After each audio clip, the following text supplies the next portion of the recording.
My family banned me from their reunion after 12 years of erasure, then stepped into my Malibu estate unaware it was mine. I didn't scream. I let their shock speak for me. The gunshot tore through the silence of my Malibu estate like a scream in a cathedral, sharp and blasphemous. I froze, my bare feet rooted to the polished oak floor of my foyer, the echo reverberating in my chest. The sound wasn't unfamiliar. Living on the edge of Los Angeles, I'd heard my share of chaos. But this was different. This was personal. The security monitor on the wall flickered to life, revealing a convoy of black SUVs snarling up my private drive, their headlights slicing through the dusk.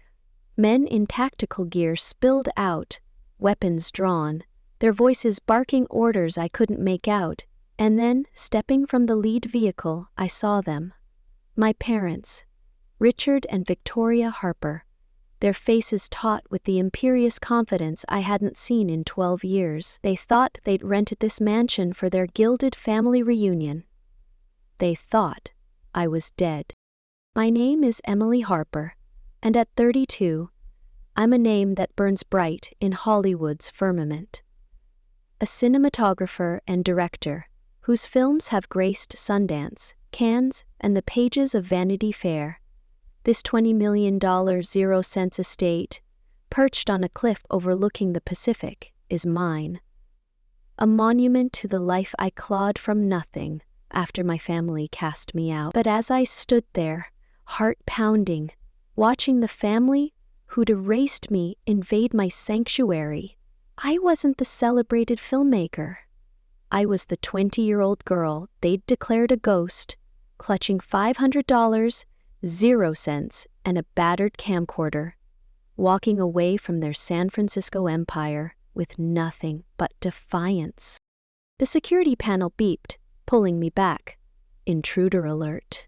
It droned, oblivious to the irony. My fingers trembled as I silenced it, my mind racing. I could slip out the back, vanish into the night, and let them have their reunion in blissful ignorance. But something, anger, pride, or maybe the ghost of that 20-year-old, kept me rooted. This was my home, my life, and I wasn't running again. I grabbed the property deed from my office safe, a reflex born of paranoia, and moved toward the front door. The second danger came faster than I expected. A guard, his face obscured by a tactical visor, burst through the entryway, his rifle trained on me. "Hands up, now!" he shouted, his voice a coiled spring. My pulse spiked, but years of navigating high-stakes film sets had taught me to stay calm under pressure. "This is my house," I said, my voice steady, holding up the deed. "Lower your weapon." He hesitated, his finger twitching on the trigger. For a moment I saw my life, a reel of every frame I'd fought for, flash before me.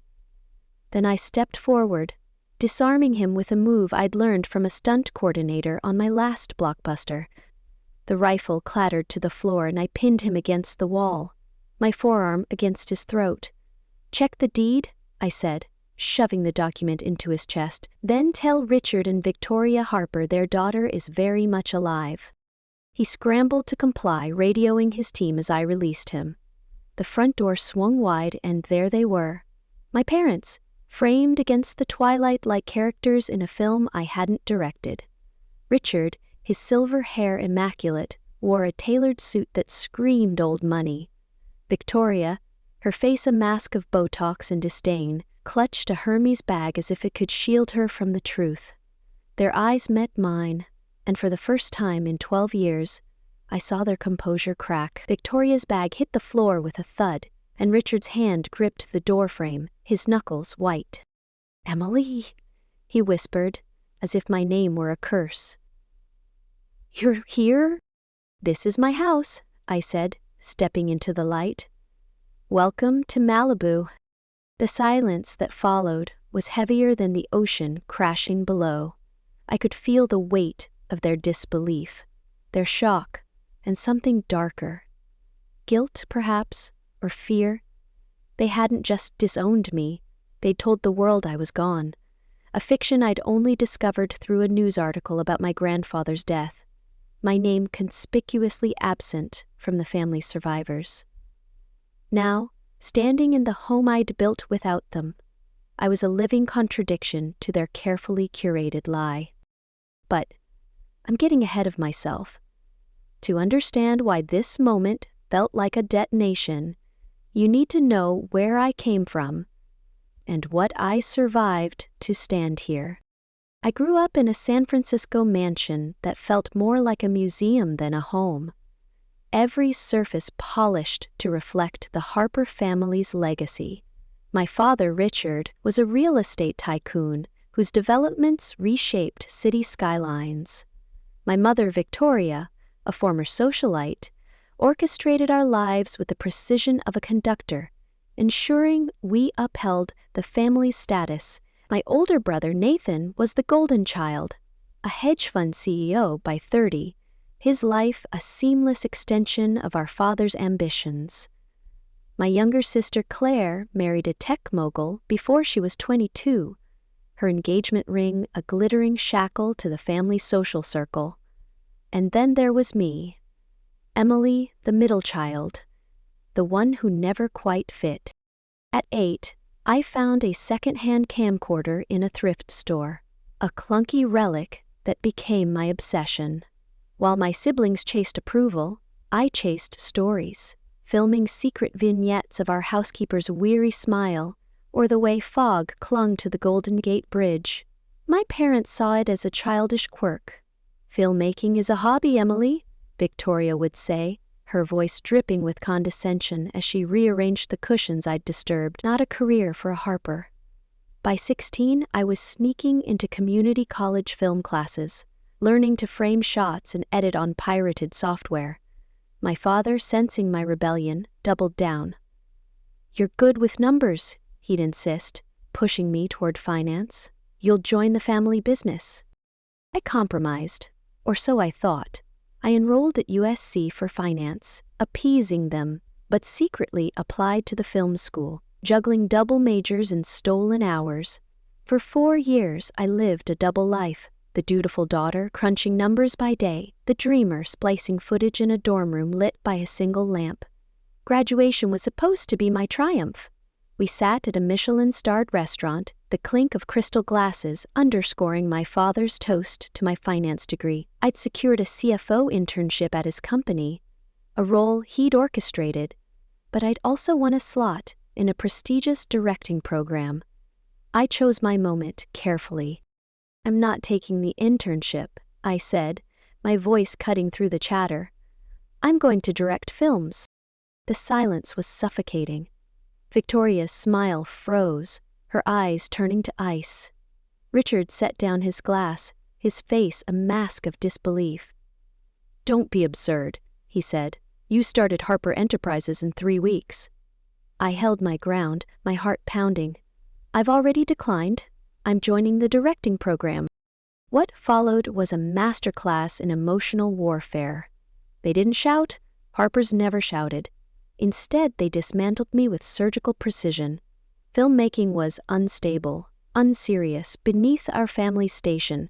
They cited statistics. 90% of directors failed, they claimed, pulling numbers from thin air.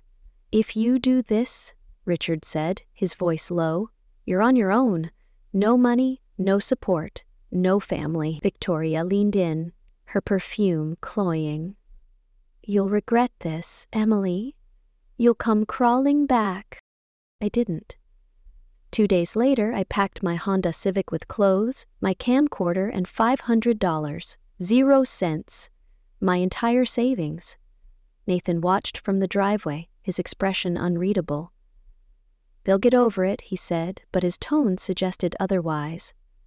Claire didn't even say goodbye. As I drove away, the San Francisco skyline fading in my rear view, I felt both liberated and terrified. I had no plan, no safety net. Just a fire in my chest that refused to die. Los Angeles was a crucible. I lived in a roach-infested motel off Hollywood Boulevard, surviving on instant noodles and freelance gigs. editing wedding videos, shooting headshots for aspiring actors. The first year was brutal, but the second danger came unexpectedly. A short film I'd posted online, a gritty portrait of Skid Row, went viral, catching the eye of a deranged fan. He started leaving notes at my motel, then broke in one night, his shadow looming over my bed as I woke to the click of a knife. I escaped through a window, my heart in my throat, and relocated to a safer apartment, my savings drained. The experience left me paranoid, sleeping with a baseball bat by my bed, but it also steeled my resolve. I wouldn't let fear or my family break me. My family's silence was its own kind of violence.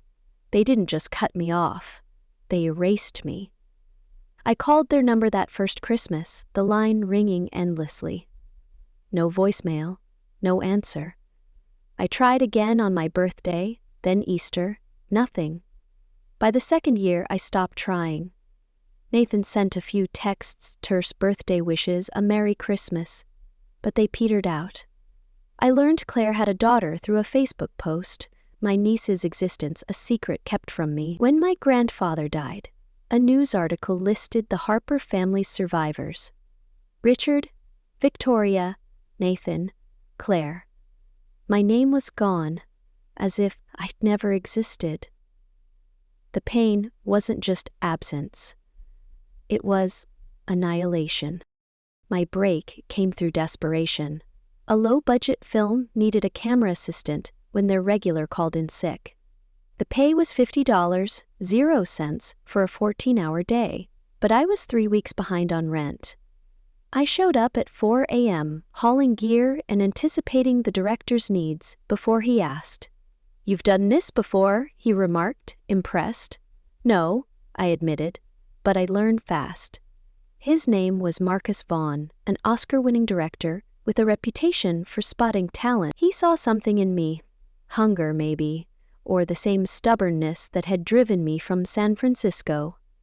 Within a year, I was his second Lunat cinematographer, learning not just camera work but the art of survival in Hollywood's Shark Tank. My debut documentary, Shadows of the Street, was a gamble. I spent 6 months filming LA's homeless, pouring my savings into it. When it won Sundance, the industry took notice. Suddenly, I was shooting blockbusters, my name in the credits of films that grossed hundreds of millions. By 28, I'd founded Coastal Light Studios, a production company specializing in high-profile films and real estate promos for LA's elite. My work appeared in Variety, The Hollywood Reporter, Vanity Fair. I was a star. But the brighter I burned, the deeper the shadows of my past grew. The Malibu estate came from Evelyn Carter, a legendary producer who'd seen my potential when I was still a nobody. At 65, she hired me to shoot promos for her properties, then took me under her wing. "You see the world differently," she told me once, watching me frame a shot of her Aspen chalet. "You find beauty in the broken." When she was diagnosed with pancreatic cancer, she asked me to document her final months, a project that became my most personal work. Evelyn died 2 years later, and at her funeral, I stood at the back, unnoticed by her family. Weeks later, her attorney called. "She left you the Malibu estate," he said, sliding the deed across his desk, "and a trust to cover taxes for a decade. The house, a sprawling masterpiece of glass and stone, was worth $20 million, 0 cents. Evelyn's letter was brief. "Emily, this house deserves someone who sees its soul. Build your empire. Prove them wrong." I did. Coastal Light Studios grew to 20 employees. My client list a who's who of Hollywood and real estate moguls. I bought a penthouse in downtown LA, my savings rivaling my father's fortune. But success didn't heal everything. I kept people at arm's length, friends, lovers, colleagues. The betrayal of my family had left a wound that no award could close. Sometimes, late at night, I'd watch old footage I'd shot as a kid. Nathan's graduation, Claire's sweet 16, my parents' anniversary, their smiles perfect and unreachable. I'd proven them wrong, but the cost was a loneliness I couldn't film away. The Instagram post that changed everything came on a Tuesday. Nathan's handle, Nathan_Harper_official, popped up with a photo of my parents on a beach. My beach, the private stretch below my estate. The caption read, "Celebrating Mom and Dad's 45th in Malibu. Family reunion of the decade." My stomach dropped. They'd rented my house through an agency that managed luxury properties anonymously. They had no idea it was mine.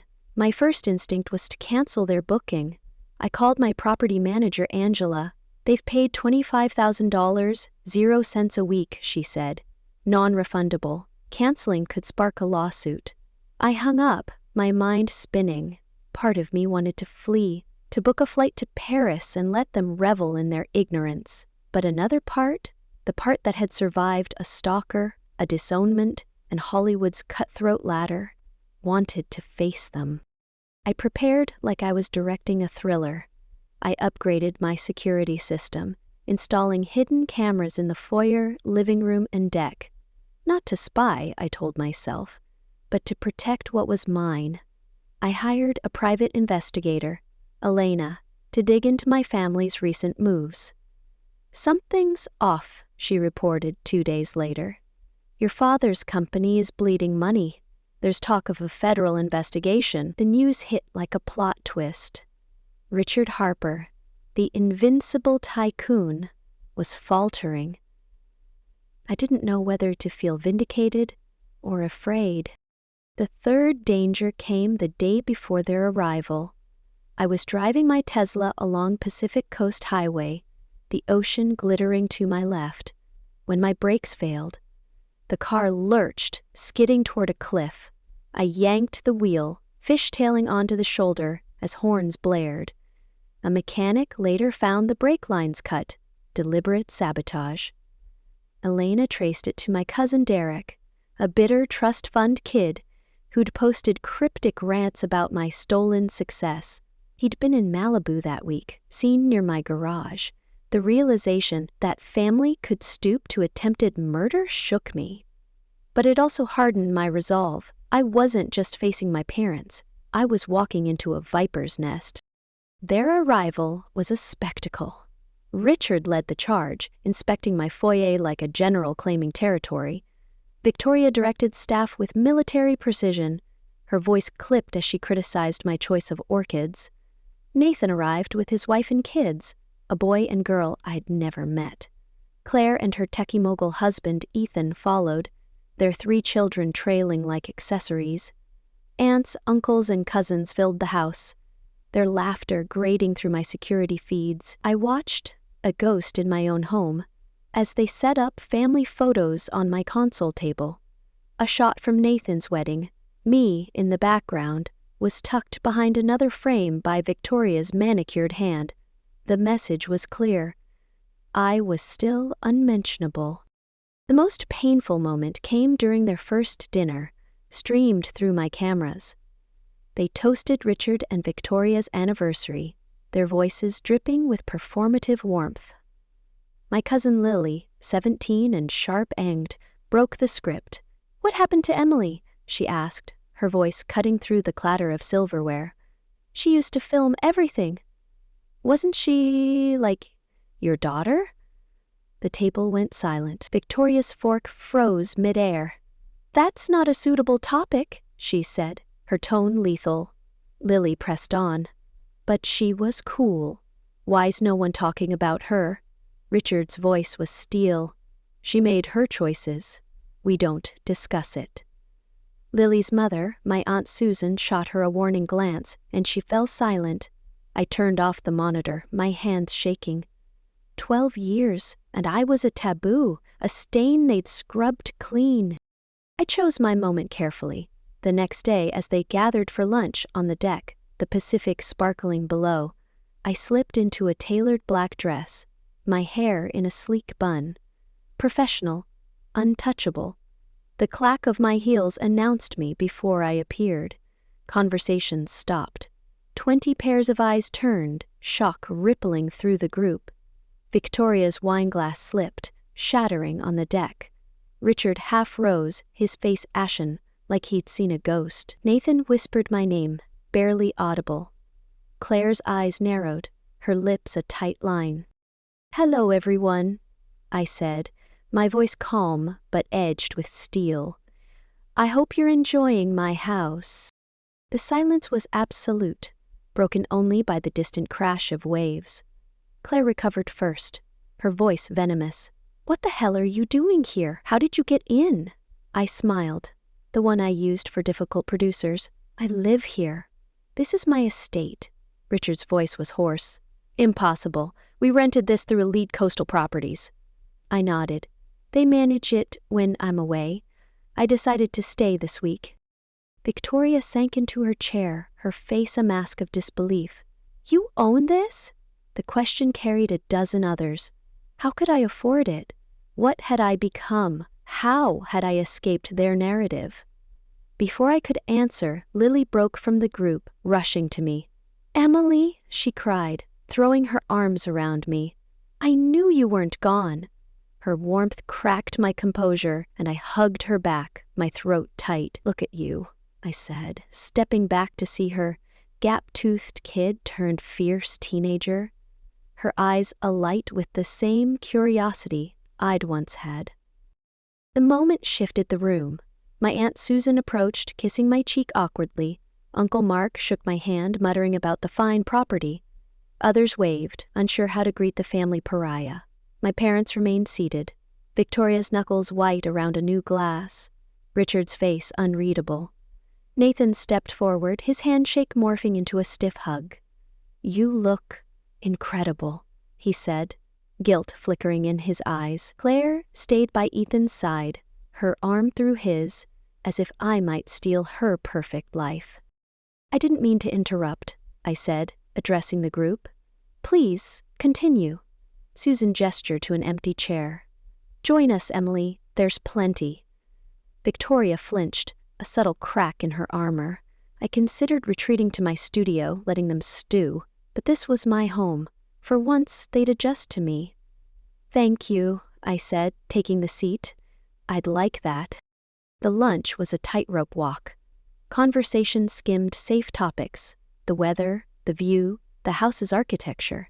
No one met my eyes except Lily, who peppered me with questions about filmmaking until Susan shushed her. "I'd be happy to answer," I said, cutting through the tension. "It's my career, after all. Coastal Light Studios handles major films and real estate promos. We've worked with Spielberg, DiCaprio, and half of Beverly Hills." Richard's fork paused. "Films? That's how you afford this?" His tone dripped with skepticism, as if my career were a fluke. "Partly," I said evenly. "My company's successful, but this estate was a gift from Evelyn Carter, a producer who believed in me when others didn't." Victoria's eyes flickered, a silent accusation. "How fortunate," she said, her voice tight.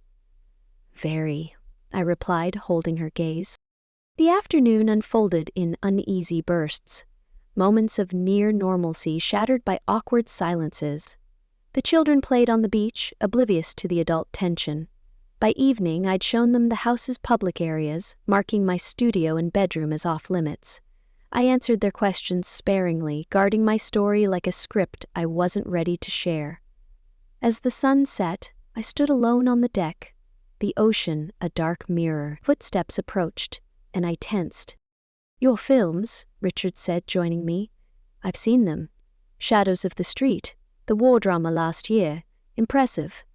I turned, stunned. "You watched my work?" He nodded, eyes on the horizon. "Occasionally. Never told anyone." The admission hit harder than I expected. He'd tracked me, silently, while pretending I was dead. "Why?" I asked. He shrugged. "A rare vulnerability." "You're my daughter."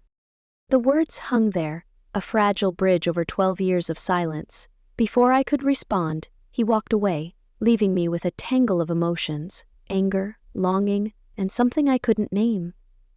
That night, I couldn't sleep. The house, my sanctuary, felt invaded, its walls whispering memories I'd buried. I poured a glass of wine and opened my laptop, reviewing security footage. The cameras caught Nathan in the kitchen, alone, staring at a photo of us as kids. Claire, in her room, argued with Ethan, her voice low but furious. And then, a shadow moved near my studio door. Someone testing the lock. My heart raced. Was it Derek, plotting another sabotage? Or something worse? As dawn broke, I sat on the beach, the sand cold beneath me. The reunion had only begun, but already it felt like a film spiraling out of my control. My family wasn't just here to celebrate, they were hiding something. Debts, secrets, maybe crimes.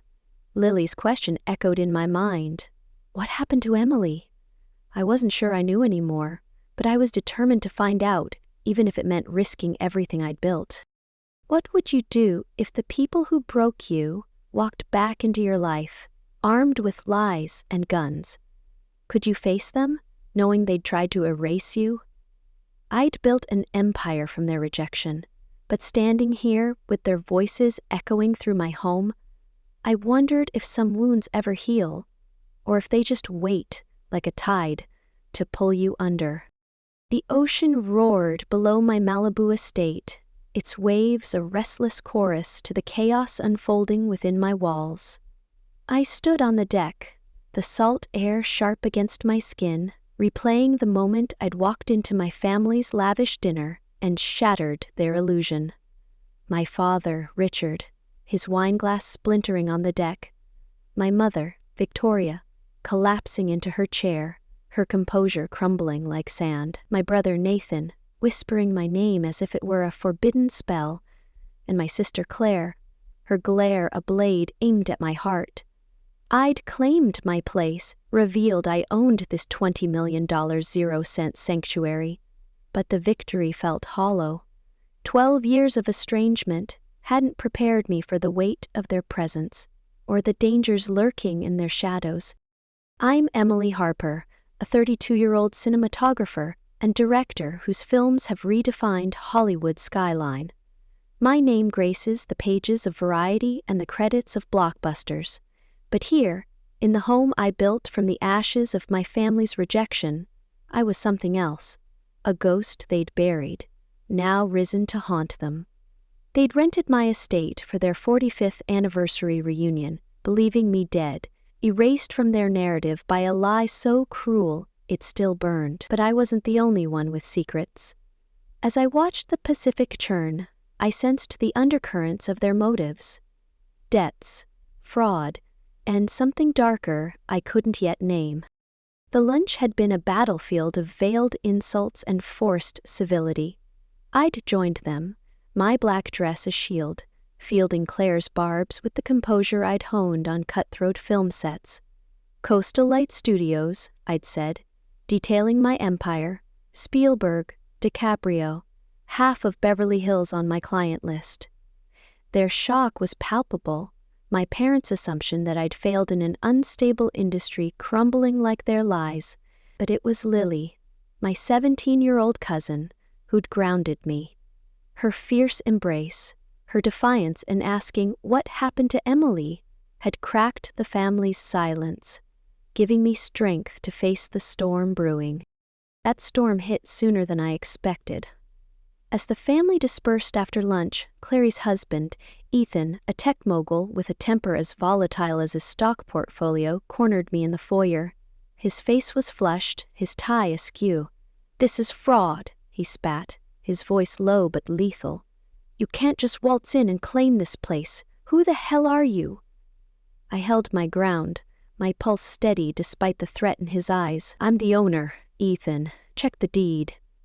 He lunged, his hand grazing my shoulder before Nathan yanked him back. "Enough!" Nathan barked, his CEO calm fraying. Ethan's glare didn't waver, but he retreated, muttering about lawyers and consequences. The hostility lingered, a warning of deeper animosities I hadn't yet uncovered. I retreated to my studio, a glass-walled haven filled with editing bays and awards. Locking the door behind me, my phone buzzed. A text from Elena, my private investigator. Urgent, call me. Her voice when I dialed was taut. Your father's company isn't just bankrupt, he's under FBI scrutiny for fraud. Millions in misreported assets, and there's more. He bribed a county clerk to erase your name from family records 12 years ago. Legal documents, inheritance papers, all gone. The words hit like a physical blow. I'd known they'd disown me, but this was surgical. A deliberate annihilation. Why? I managed, my voice hoarse. Control, Elena said, and maybe something he's hiding. I'm digging deeper. The revelation churned in my mind as I reviewed security footage from the night before. A shadow had moved near my studio door, testing the lock. Now, with Elena's news, it felt ominous. Was it Ethan, fueled by his outburst? Derek, my cousin who'd sabotaged my car's brakes? Or someone else, protecting Richard's secrets? I needed answers, but first, I needed to survive this reunion. The pressure mounted that evening when my assistant, Mia, called in a panic. A tabloid reporter sniffing around, she said. Someone tipped off the Hollywood Tatler about your family drama. They're threatening to run a story. Director's secret shame, estranged family crashes, Malibu mansion. It could tank our studio's reputation. My stomach twisted. Coastal Light Studios was my lifeblood, its contracts hinging on my image as untouchable. Stall them, I said. Offer an exclusive on my next film. I'll handle this. But as I hung up, I knew the leak came from within. Claire's resentful glare at lunch flashed in my mind. Was she spiteful enough to sabotage me?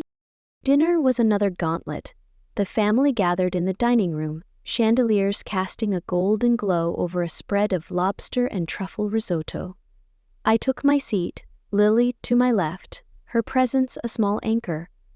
Claire, across the table, leaned into Ethan, her whispers sharp. Richard sat at the head, his face a mask of control, while Victoria stilted praise for the estate, comments on the view, until Claire's voice cut through. So, Emily, how does a filmmaker afford this? Side hustles? Her tone was saccharine, her implication clear. I smiled, my voice even. Hard work, Claire, and a mentor who believed in me. You should try it sometime. Her eyes narrowed, but before she could retort, Nathan cleared his throat. Let's not do this. His intervention was a surprise, his gaze meeting mine with something like regret. Lily, undeterred, piped up. Emily's films are amazing. I watched Shadows of the Street on Netflix. Why didn't anyone tell me she was famous? The table froze. Victoria's glass paused mid-air. Lily, her mother, Susan, said sharply, "That's enough," but Lily's defiance sparked something in me. "It's fine," I said. "I'm proud of my work. It's why I'm here, not chasing someone else's dreams." Richard's voice broke the tension, low and measured. "I've seen your films, Emily. The war drama. Oscar-nominated. Impressive." The admission stunned me, his grudging praise a crack in his armor. "You watched my work?" I asked, unable to hide my surprise. He nodded, eyes on his plate. Occasionally, kept it to myself. The table was silent, the family processing this breach in their narrative. Claire's scoff broke the spell. "Convenient timing, Dad, now that she's rich." Nathan shot her a warning look, but the damage was done. I felt the weight of their envy, their disbelief that I'd succeeded where they'd expected failure. After dinner, as the family scattered, Claire cornered me in the hallway, her perfume cloying. "You think you're untouchable?" she hissed, her voice low. "I could ruin you. One call to the right people, and your studio's done. Scandals, lawsuits, whatever it takes." Her blackmail attempt was clumsy but dangerous, her envy a palpable force. "Try it," I said, stepping closer. "But you'll need better lies than that." She flinched, but her eyes promised retaliation. As she stormed off, I knew she wasn't bluffing. Claire had always been the family's wild card, her loyalty to appearances masking a ruthless streak. The night took a darker turn when I found Nathan in the kitchen, nursing a scotch. His tailored suit was rumpled, his face etched with exhaustion. "We need to talk," he said, gesturing to a chair. I sat, wary. "They lied about you," he said abruptly. "After you left, they told everyone you had a breakdown, that you were institutionalized. Easier than admitting you defied them." The words were a gut punch, confirming what Alina had hinted at. "And you let them," I said, not a question. He didn't deny it. "I thought you'd fail, come back. When you didn't, it was easier to keep the peace. Dad controls everything. Money, connections, us." His voice cracked. "But there's more. His company's bankrupt. The FBI's circling fraud charges. He's been hiding it for years." I leaned back, processing. Richard Harper, the Titan, was crumbling.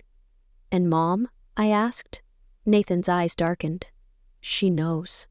His heart's failing. Stress from the lawsuits. "She's terrified he'll die before he fixes this." The vulnerability in his voice was new, a glimpse of the brother I'd once known. "Why tell me now?" I asked. He looked away. "Because you're not the only one they broke." Before I could respond, an alarm blared, smoke detectors shrieking from my studio. I sprinted down the hall, Nathan behind me, the acrid smell of burning plastic hitting us as we reached the door. Flames licked the editing bay, a stack of hard drives smoldering. I grabbed a fire extinguisher, dousing the blaze, my heart pounding. The damage was contained, but the intent was clear. Arson. "This wasn't an accident," Nathan said, his voice grim. I nodded, my mind racing. Elena's warning about Richard's secrets echoed. Was this a warning to back off, or a desperate bid to destroy evidence I didn't yet know I had? I called Elena, who arrived within the hour, her face all business. "I swept the studio," she said. "No accelerant, but the wiring was tampered with. Someone knew what they were doing." My eyes flicked to the security feed. Derek's room was empty, his car gone. "My cousin?" I asked. She shook her head.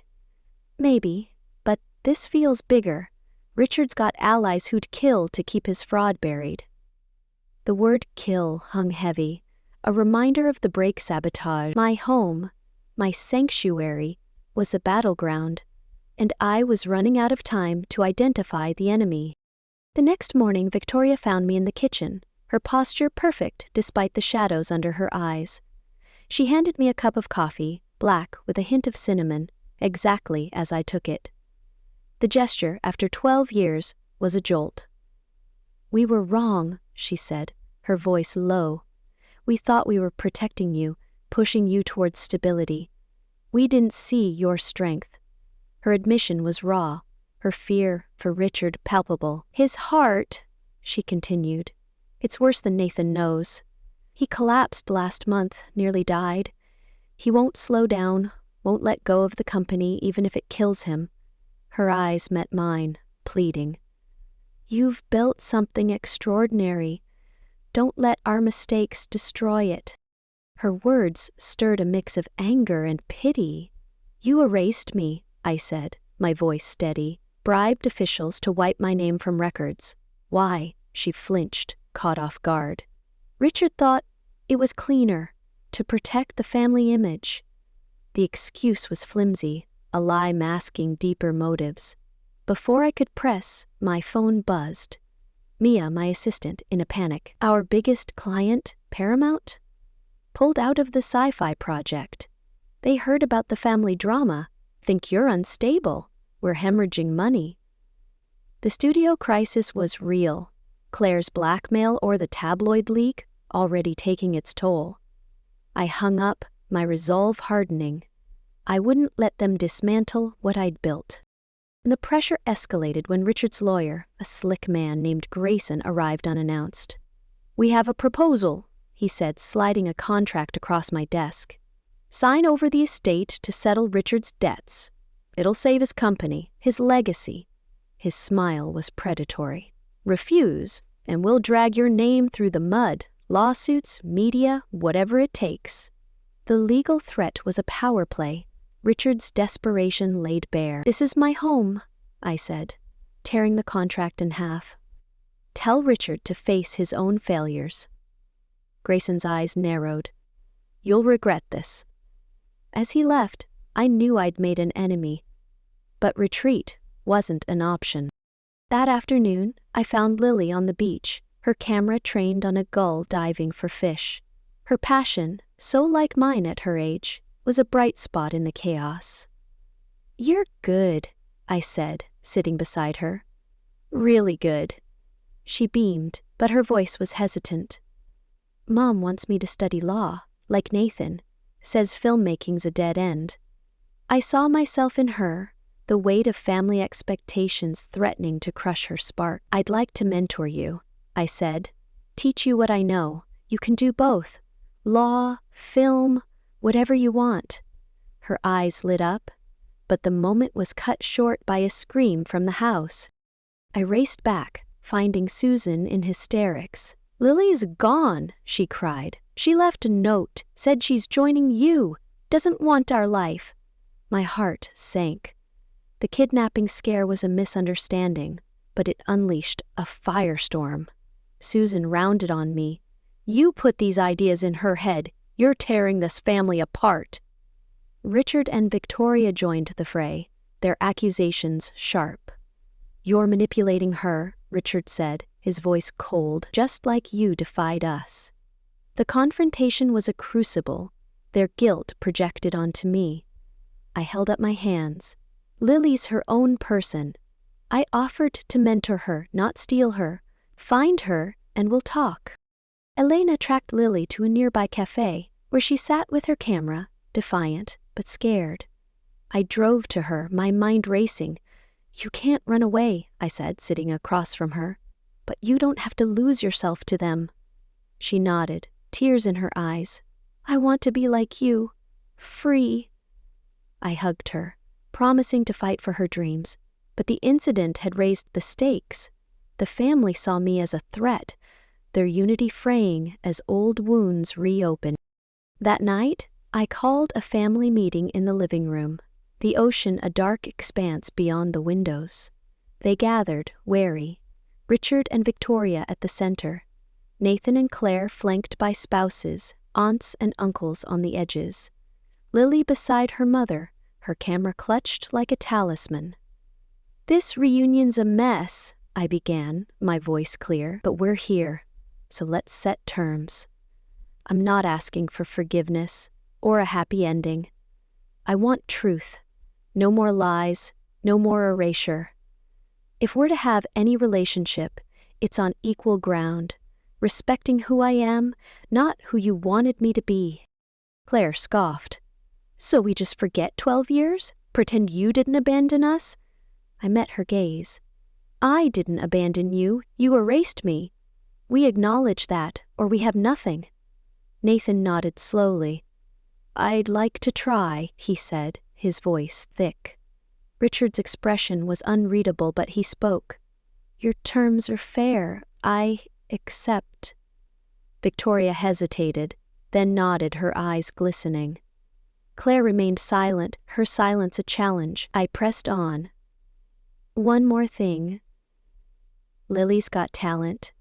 Real talent.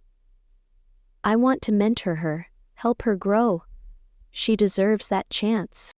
Susan bristled. "She's studying law." I held her gaze. "She can do both. I did." The room was tense, but Lily's grateful smile was worth it. As the meeting broke, Victoria approached, pressing a velvet box into my hand. "This was your grandmother's," she said, her voice soft. "She'd want you to have it." Inside was a sapphire pendant, a family heirloom I'd thought lost to me. The gesture, small but heavy, stirred a mix of gratitude and caution. Was it an apology or another manipulation? The reunion's final days were an uneasy truce. We weren't a family reborn, but we weren't enemies either. Conversations were cautious, moments of warmth, like Nathan sharing a story of our childhood, interrupted by silences. The children played, oblivious, while adults navigated guilt and resentment. but the dangers hadn't abated. Elena found a hidden letter in Evelyn's old desk, a cryptic note. "The truth is in the cliffs. Trust no one." Was it about Richard's fraud, or something tied to the estate? The fire, the sabotage, the bribery, were they connected to a secret Evelyn had known? The climax came on the last night, when Richard collapsed during dinner, clutching his chest. The room erupted. Victoria screaming, Nathan calling 911, Claire frozen. I took charge, guiding him to the floor, checking his pulse. "Stay with me," I said, my voice steady despite the panic. Paramedics arrived, stabilizing him, but the hospital confirmed a heart attack. Victoria, at his bedside, looked at me with raw gratitude. "You saved him," she whispered. I nodded, the weight of the moment sinking in. I hadn't forgiven them, but I couldn't let him die. As they prepared to leave, goodbyes were varied. Nathan hugged me, promising dinner in LA. "I'm sorry," he said, his eyes sincere, "for everything." Claire's farewell was cold, her thank you clipped, but she didn't meet my eyes. Richard, weak but alive, gripped my hand. "I was wrong," he said. "You're stronger than I ever was." Victoria's embrace was brief but real. "We'll talk," she said, a question in her voice. "Yes," I agreed. Lily was last, clutching a portfolio I'd made for her. "I'll call every week," she promised, her hug fierce. Alone in my estate, I felt the silence settle, but it wasn't empty. I'd faced them, survived their schemes, and reclaimed my story. Weeks later, I hosted a gala, not for blood family, but for my chosen one, Mia, Elena, colleagues, friends, even Evelyn's son, now an ally. The estate glowed, laughter filling spaces once haunted by betrayal. As I stood on the cliff, the ocean below, I realized I'd built more than a career. I'd built a life. Not on their terms, but mine. What secrets did Richard bury, and who else knows? Was the fire a warning or a distraction? What's hidden in the cliffs, and will it destroy me? Claire's silence, bluff or threat, and the fraud. Am I entangled or free? I don't have answers, but I have something better, the strength to face whatever comes, camera in hand, ready to film my truth.